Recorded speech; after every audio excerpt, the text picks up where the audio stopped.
Hi everyone, कसे आहात सगळे? तर सकाळी सगळं काम आवरून झाल्यानंतर ना, एक महत्त्वाचं काम करायचं होतं मला. ते म्हणजे मनी प्लांट बॉटलमध्ये लावायचा होता. ॲक्च्युली माझं मनी प्लांट ना कुंडीमध्ये एक आहे, पण म्हटलं चला एक बॉटलमध्ये पण लावूया. मी एक मोठी बॉटल घेतली होती. त्यात मी अर्धा बॉटल पाणी घेतलं होतं आणि त्यात ते मनी प्लांट मी ठेवलं होतं. त्यानंतर मला झाडांना पण पाणी द्यायचं होतं. सो मी आज सगळ्या झाडांना पाणी दिलं. मी रोज झाडांना पाणी घालत नाही, कारण की जास्त पाणी पण झाडांना चालत नाही. त्याने पण झाडे खराब होऊ शकतात. सो डेली मी झाडांना पाणी घालत नाही. मी ज्या बॉटलमध्ये मनी प्लांट लावला आहे ना, ते मी 1 ते 2 दिवस गॅलरीमध्येच ठेवणार आहे, कारण की त्या मनी प्लांटला थोडंसं ऊन पण द्यायला पाहिजे. सो मी ती बॉटल 1 ते 2 दिवस गॅलरीमध्येच बाहेर ठेवणार आहे. त्यानंतर मला मार्केटमध्ये जायचं होतं, कारण की माझं थोडंसं काम होतं. सो मी लगेच निघाली आणि मला मोबाईलचे काही ॲक्सेसरीज घ्यायचे होते. सो मी त्याची शॉपिंग करायला गेली होती. घरी आल्यानंतर मला लगेच संध्याकाळच्या जेवणाची तयारी करायची होती आणि काही भांडी होती, ते पण मी घासून घेतली आणि त्यानंतर लगेच संध्याकाळच्या जेवणाची तयारी केली. आणि मला आज करायचं होतं डाळबट्टी, कारण की डाळबट्टीचं पीठ हे थोडंसं उरलेलं होतं. मम्मी बोलल्या की आज आपण डाळबट्टीच करू, आणि खूप दिवस झाले आम्ही डाळबट्टी केलेलीच नव्हती. म्हटलं आज डाळबट्टी करूया. मोस्टली मी काय करते, जेव्हा माझा स्वयंपाक वगैरे आवरतो त्यानंतर मी लगेच भांडे घासून टाकते. पण मला आज बाहेर जायचं होतं, सो मी ते भांडे तसेच ठेवले होते.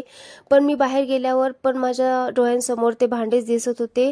मला असं झालं होतं मी कधी घरी जाऊन ते भांडे घासून टाकेल. सो घरी आल्यावर मी लगेच ते भांडे घासून टाकले, आवरून घेतले. त्यानंतर मला स्वयंपाक करायचा होता. म्हटलं स्वयंपाक करायच्या आधी हे सगळे भांडे आपण घासून ठेवून देऊया.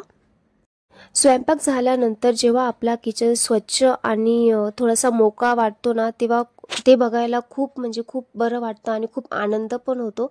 तुम्हाला पण असं होतं की नाही? ॲक्च्युली माझ्या घरात आहे ना, जास्त भांडे घासायचे कधी राहतच नाही, कारण की थोडे पण भांडे असले ना की लगेच आम्ही घासून टाकतो. मी किंवा मम्मी, आम्ही दोघींमधनं पण लगेच घासून टाकतो. बट आज मम्मींना पण आणि मला पण बाहेर जायचं होतं. सो हे भांडी तशीच राहिलेली होती. सो मी घरी आल्यावर लगेच ही भांडी घासून टाकली.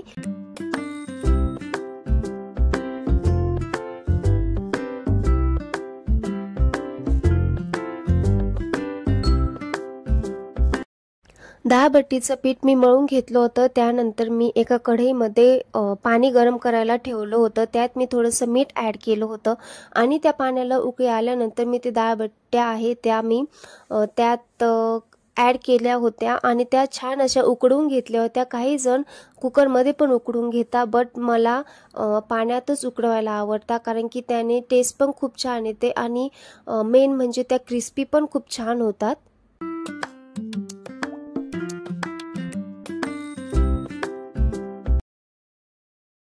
स्वयंपाकाला लागल्यानंतर मी लगेच चहा पण ठेवला होता. संध्याकाळचा चहा मी कंपल्सरी घेतीच आणि डाळबट्ट्या उकडवत होत्या तोपर्यंत मी मस्त असं माझ्या चहाचा पण आनंद घेत होती. ह्या डाळबट्टी आहे त्या मी 10 ते 15 मिनटं पाण्यामध्ये उकडून घेणार आहे. जास्त टाईम पण मी हे उकडून घेणार नाही आहे, कारण की त्याने पण ते असं चिकट होतं. सो मी फक्त 10 ते 15 मिनटं हे उकडून घेते. त्यानंतर मला लगेच वरण करायचं होतं. डाळबट्टीसोबत तुरीचं वरणच केलं जातं आणि तुरीचं वरण डाळबट्टीसोबत खूप छान लागतं. त्यामुळे मी कुकरमध्ये ते 5 ते 10 मिनटं ते शिजवून घेतलं आहे. त्यानंतर मला त्याला फोडणी द्यायची होती. त्यासाठी मी त्यात ॲड करणार आहे गरम मसाला, 2 चमचे धने पावडर, 2 चमचे सांबर मसाला आणि वरून मी थोडीशी कोथिंबीर पण ॲड करणार आहे. ह्या वरणामध्ये मी थोडीशी वाटलेली हिरवी मिरची पण ॲड केलेली आहे. त्याने पण टेस्ट खूप छान येते आणि थोडीशी आपली लाल मिरची पण त्यात ॲड केलेली आहे.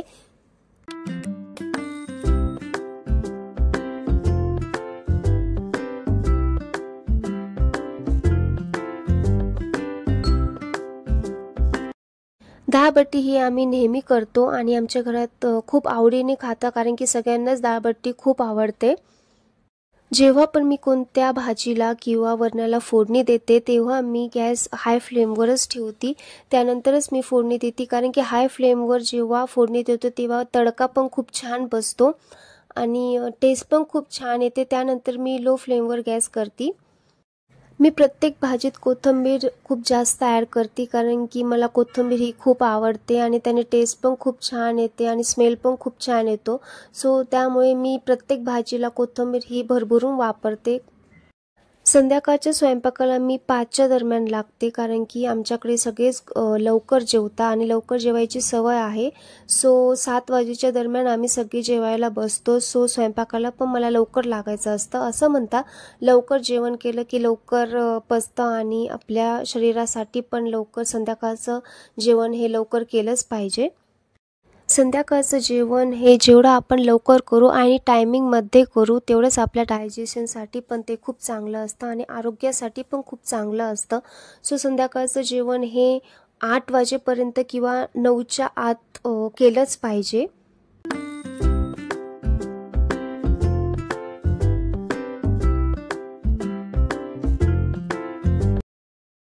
मी वरणाला फोडणी दिल्यानंतर त्याला थोडीशी उकळी येऊ दिली. त्यानंतर मी त्यात थोडंसं गावठी तूप ॲड केलं, कारण की गावठी तुपाने त्या वरणाला इतकी छान टेस्ट येते. तुम्ही पण एकदा ट्राय करा. गाईचे गावठी तूप हे आपल्या शरीरासाठी खूप आरोग्यदायी आहे आणि तसेच आपल्या स्किनसाठी तर खरंच खूप चांगलं आहे. त्यामुळे मी माझ्या डेली रुटीनमध्ये तुपाचा खूप जास्त वापर करते. डाळ बट्ट्यांची बट्टी उकडून झाल्यानंतर मी एका ताटात ते काढून घेते आणि ते 5 मिनिटं थंड होऊ देते. त्यानंतर मी छान असे त्याचे बारीक बारीक काप करून घेणार आहे. डाळ बट्ट्यांची बट्टी हे इतके छान पद्धतीने असे उकडले गेलेले आहे आणि पाण्यामध्ये उकडल्यामुळे ते जास्त असे कडक पण राहिलेले नाही आणि जास्त असे नरम पण राहिलेले नाहीये.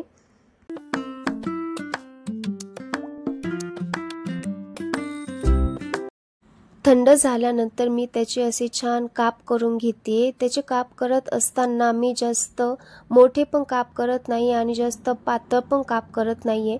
काही जण त्याचे खूप मोठे काप करतात, बट ते तेलात जास्त फ्राय होत नाही आणि मध्ये असे कच्चे राहतात. त्यामुळे मी त्याचे मीडियम आकारामध्ये त्याचे काप करून घेते.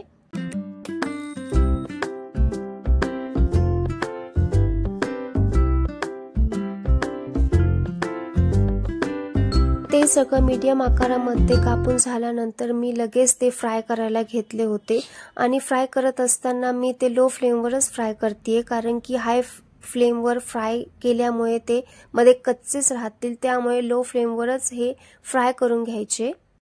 डाळ बट्ट्यांसोबत वांग्याची भाजी पण केली जाते. असं म्हणतात डाळ बट्ट्यांसोबत वांग्याची भाजी ही कंपल्सरी करतातच.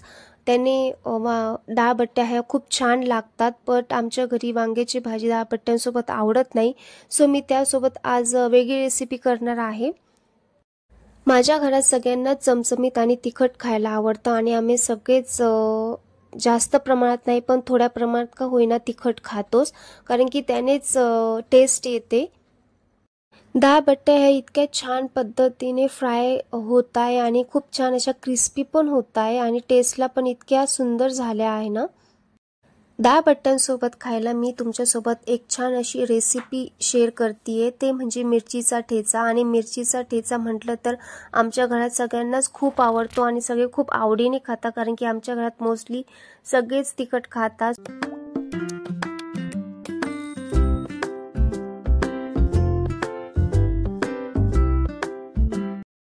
मिरचीचा ठेचा करण्यासाठी मी आज तिखट अशा 7 ते 8 मिरच्या घेतलेल्या आहे आणि त्यासोबतच 7 ते 8 पाकळ्या लसूण घेतलेला आहे.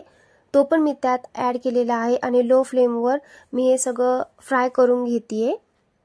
मिरची आणि लसूण लो फ्लेमवर फ्राय केल्यानंतर मी त्यात थोडंसं मीठ ॲड करणार आहे, कारण की मला थोडंसं हाय फ्लेमवर हे फ्राय करून घ्यायचं आहे.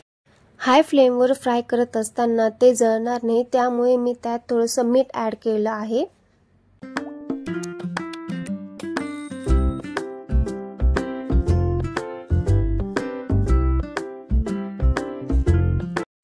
फ्राय झाल्यानंतर मी एका तांब्याने ते लगेच घसरून घेते, कारण की ते लगेच बारीक होतं आणि काही जण मिक्सरमध्ये पण बारीक करतं, पण मला मिक्सरमधला ठेचा बारीक केलेला आवडत नाही. सो मी तांब्यानेच घासरून घेते. त्यानंतर बारीक केल्यानंतर मी परत लो फ्लेमवर त्यावर तेल टाकून आणि थोडंसं मीठ टाकून मी परत ते फ्राय करून घेते.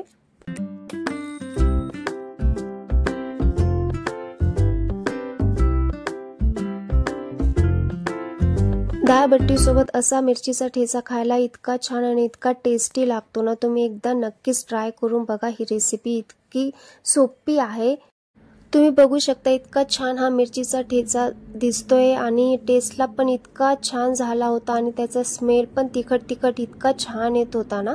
तुम्ही एकदा नक्कीच ही रेसिपी ट्राय करून बघा. आणि स्वयंपाक झाल्यानंतर मी लगेच जेवायला वाढलं होतं, कारण की सगळ्यांनाच खूप भूक लागलेली होती. डाळबट्टी म्हटलं की सगळ्यांनाच खूप लवकर भूक लागते आमच्या घरात.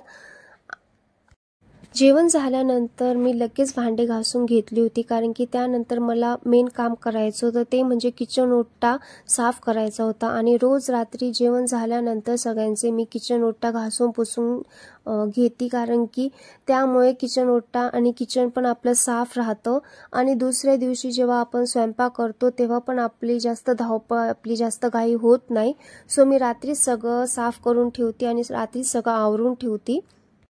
कधी कधी मला विचार येतो की असं रोज साफ करायला नको आणि खूप कंटाळा पण येतो, बट परत विचार करते की नको, आज साफ केलं नाही तर उद्या सकाळी आपली धावपळ होईल, उद्या सकाळी स्वयंपाकाला आपल्याला खूप घाई होईल. त्यामुळे मी आदल्या दिवशीच हे सगळं साफ करून ठेवते, सगळं प्रिपेअर करून ठेवते.